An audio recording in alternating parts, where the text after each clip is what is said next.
Nga një grup kolonishë europiane, Shtetet e Bashkuara të Amerikës arritën të shndërrohen në një shtet model për demokracinë, një gjigant politik dhe një superfuqi ekonomike dhe ushtarake.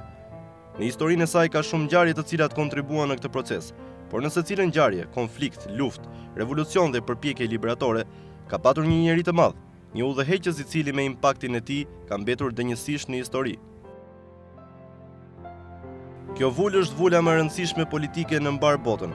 Kjo është vula e presidentit të Shteteve të Bashkuara të Amerikës. Shqiponja krenare që simbolizon kombin amerikan ka në njërin kthetur një degu liri dhe në tjetrën shigjeta. Kjo simbolizon lirinë dhe pushtetin, dëshirën për paqe, por dhe ndërshkimin ndaj kujdo që e kërkon.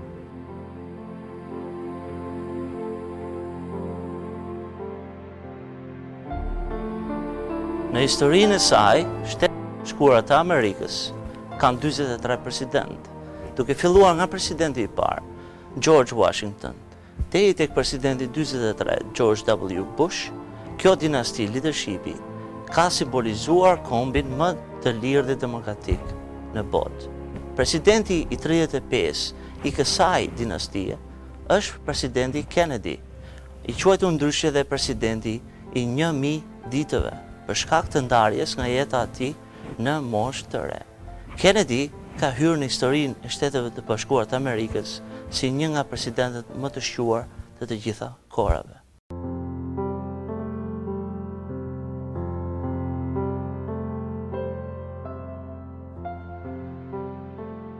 Kennedy ishte i pari ndër kandidatët presidencial të vetë zgjedhur. Ai nuk priti për radhën e tij sepse ndoshta ajo kurrë nuk do të vinte.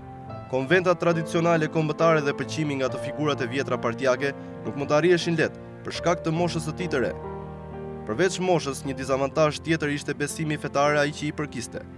Kennedy ishte katolik dhe Amerika nuk kishte patur president katolik më parë. Prandaj Kennedy gjeti rrugën më të shkurtër për në shtëpinë e bardhë.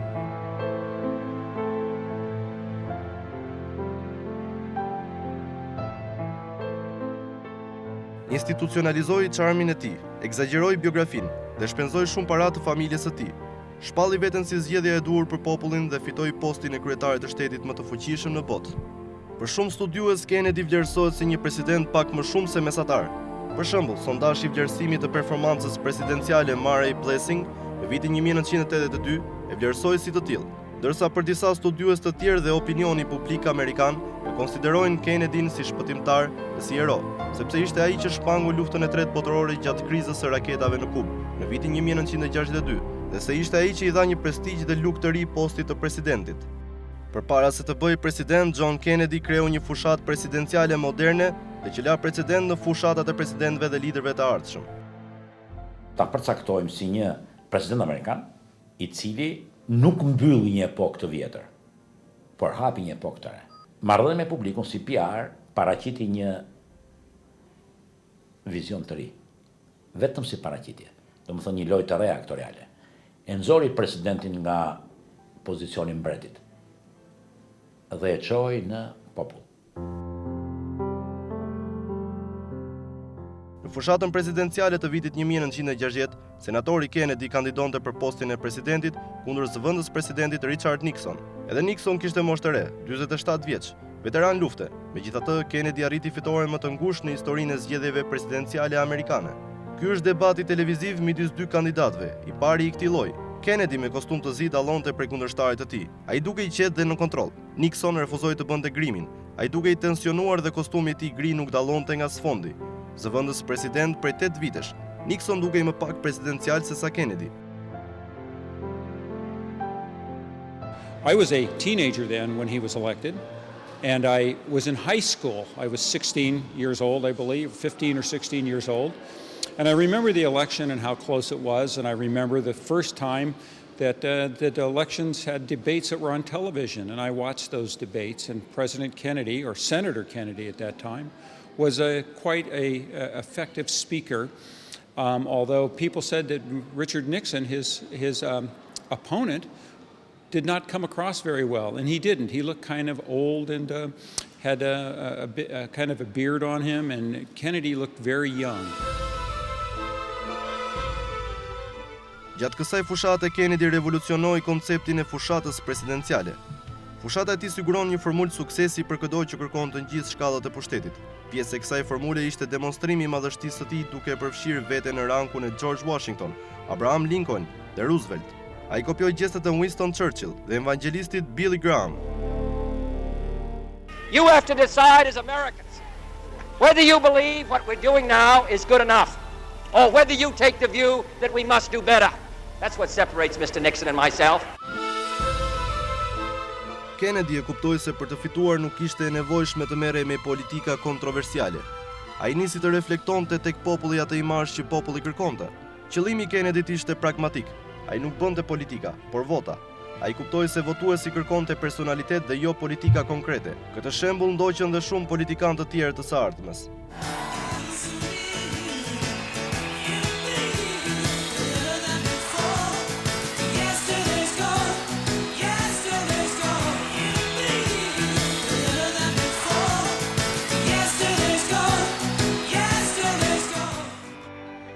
Kennedy bëri më shumë takime dhe shtrëngoi më shumë duar se sa oponenti i tij. Shihni se si shtrëngon duart ai. Shihni kontaktin me sy. Ka shtrënguar me mira duar dhe buzëqesh çdo sekond. Vetëm kështu fitohen votat. And he was a charismatic figure, and everyone that I knew liked him because of that, particularly young people. Fjalimet e tij e mahnisnin turmën. Simpatia për të shtoj dhe shpresa që ofronte u jepte zemër rinisë amerikane. Prishi gjendën e qetësisë. Edhe me anë të fjalimeve, për të shkruar mund t'i vjen 1000, për ta zgjedhur është aftësia jote. Në vitet 60 televizioni ishte burimi i teknologjisë. Kennedy e shfrytëzoi këtë mundësi dhe arriti të depërtonte në miliona familje. Ai e kuptoi që publiku kërkonte një hero, ndaj ai preku zemrat e tyre me fjalime madhështore, shtrëngimet e ngrohta të duarve, buzëqeshjet e tij të ëmbla dhe charmin e tij.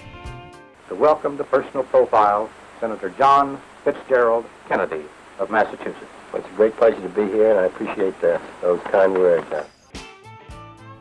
Në vitin 1956, Kennedy shkruajti një libër me titullin Profilet e kurajës, për të treguar aftësinë e tij intelektuale. Libri u bë bestseller dhe fitoi çmimin Pulitzer. Ky çmim u mor dhe në sajt të babait të Kennedyt, Joseph Kennedy, një njeri i pasur dhe i vendosur për t'ia shitur imazhin e të birit popullit amerikan dhe për ta çuar John Kennedy në shtëpinë e bardhë. Për popullin amerikan, Kennedy ishte hero lufte, bashkëshort besnik, politikan i ndershëm dhe një njeri i dhemshur. Në fakt, kjo ishte pjesë e fushatës. Thuhet se pas një njeriu të madh fshihet një grua e madhe. Pleasure to have you here, and I want you to meet my daughter Caroline and my wife Jackie. How do you do? Rasti Kennedy e konteston këtë thënie. Kennedy kishte një seri marrëdhëniesh jashtëmartësore, tashmë të njohura. Në këto marrëdhënie përfshiheshin aktorët e njohur dhe yjet hollywoodiane, Marilyn Monroe dhe Jane Mansfield, punonjëset në shtëpinë e bardhë, duke përfshirë dhe sekretaren për shtyp të së shoqes Jackie, Pamela Turner, sekretaret për Sheila Ware dhe Jill Cohen, Earl Smith, Mary Pinchot Meyer e shumë të tjera.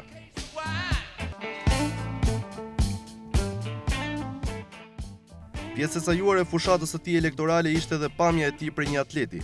Përtek këtyre imazheve të një njeriu sportiv energjik, vigoroz, fshihej një njeri me një shëndet të dobët. Ai vuante nga sëmundja Addison. Ai gjithashtu kishte probleme me shpinën, të cilën e justifikonte si pasojë e lëndimit gjatë viteve në luftë. Kennedy nuk i shfaqte në publik patericat dhe operacionet që bënte për shkak të përkeqësimit të sëmundjes së tij. Regjimi i tij ditor përfshinte 11 ilaçe të ndryshme. Pasi sajoi imazhin e tij dhe pasi u bë president, Kennedy mlodhi the best and the brightest, më të mirë dhe më të ndriturin në Amerikë. Ndërto ishte vllai i tij Robert Kennedy, të cilit ai i dha detyrën e prokurorit të përgjithshëm. Në 3 muajt e parë të presidencisë së tij, Kennedy psoi një fiasko dhe ky ishte gjiri i derrave në Kubë.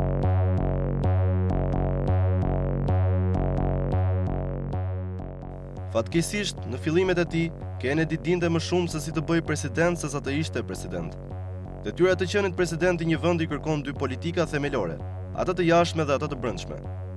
Në politikën e jashtme Kennedy tregoi aftësi dhe leadership të jashtëzakonshëm, por dobësia e tij ishte në politikën e brendshme e sidomos në lëvizjen e të drejtave civile. Politika e jashtme e Kennedy bazohej mbi një ideologji ekstreme antikomuniste. Kundërshtari më i madh i tij ideologjik ishte lideri rus, Nikita Khrushchev.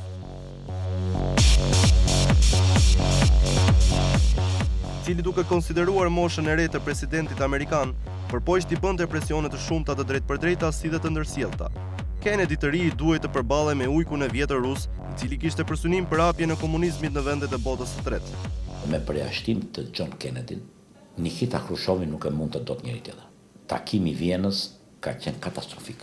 Ishte një dominancë totale e Khrushchevit. Aq sa ky nuk është ngritur nga shtrati për 2 javë më duket. Di se si e ka mbajtur veten. Pra kishte përballë një president të ri, 40 vjeçar, që vinte nga humanizmi, me një ujk plak që vinte nga gulagët.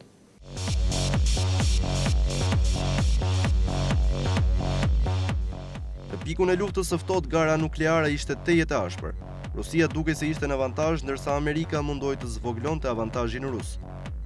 Studimet e fundit kanë treguar se Amerika kishte epërsi nukleare gjatë të gjithë periudhës së luftës së ftohtë, dhe se epërsia ruse ishte vetëm një blluf politik.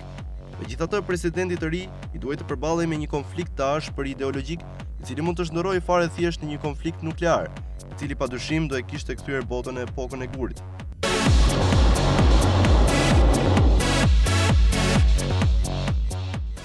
Kennedy dhe Khrushchev po luanin një lojë shahu politik dhe ushtarak, e njohur ndryshe si teoria e lojës, që do të thotë veprimet alternative të njërës palë varen nga lëvizjet e palës tjetër.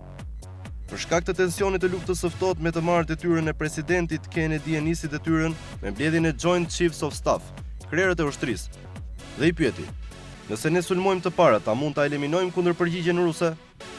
Gjithashtu, gjatë një takimi me presidentin francez Charles de Gaulle, ai i qëndroi formulës standarde. Nëse Bashkimi Sovjetik duket se po sundon në Europën, Shtetet e Bashkuara do sulmojnë të parat me armë nukleare. Një sulm mbi Europën do ishte fizikisht dhe automatikisht një sulm ndaj Shteteve të Bashkuara. Presidenca e John Kennedy ishte e shkurtër, por ajo ndodhi gjatë një atmosfere të ashpër të luftës së ftohtë. Presidenti amerikan brenda 1.000 ditëve të presidencës së tij, i duhej të përballej ushtarakisht dhe politikisht 3 herë me kundërshtarët e tij komunistë. Përplasja e tij e parë ushtarake ishte me liderin komunist kubanez, Fidel Castro.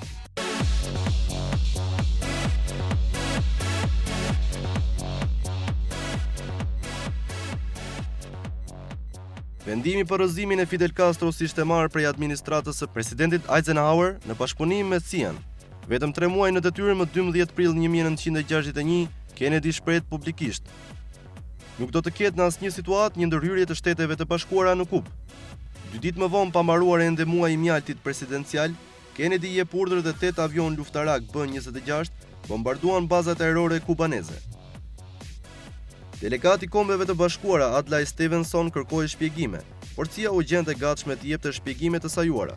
3 ditë pas sulmeve ajrore në 17 prill 1961, një brigadë për 1400 emigrantë kubanez të stërvitur nga CIA u nisën për zbarkim në plazhin e Derrave, në Kubë. Operacioni dështoi pa filluar. Njëra nga anijet ngjeci pranë bregut dhe u ndesh me një breshëri armësh të ushtrisë së Castros. Anijet e tjera që transportonin njerëz dhe pajisje u bombarduan vazhdimisht prej avionëve kubanez. Një batalion zbarkoi disa milje larg prej shokëve të tjerë dhe u përball me 20.000 ushtarak kubanez. Gjatë kësaj fiaskoje, 140 paramilitar të CIA u vranë dhe 1189 të tjerë u kapën në rob. Naiviteti i presidentit e këshilltarëve të tij u pagua me një çmim të lartë.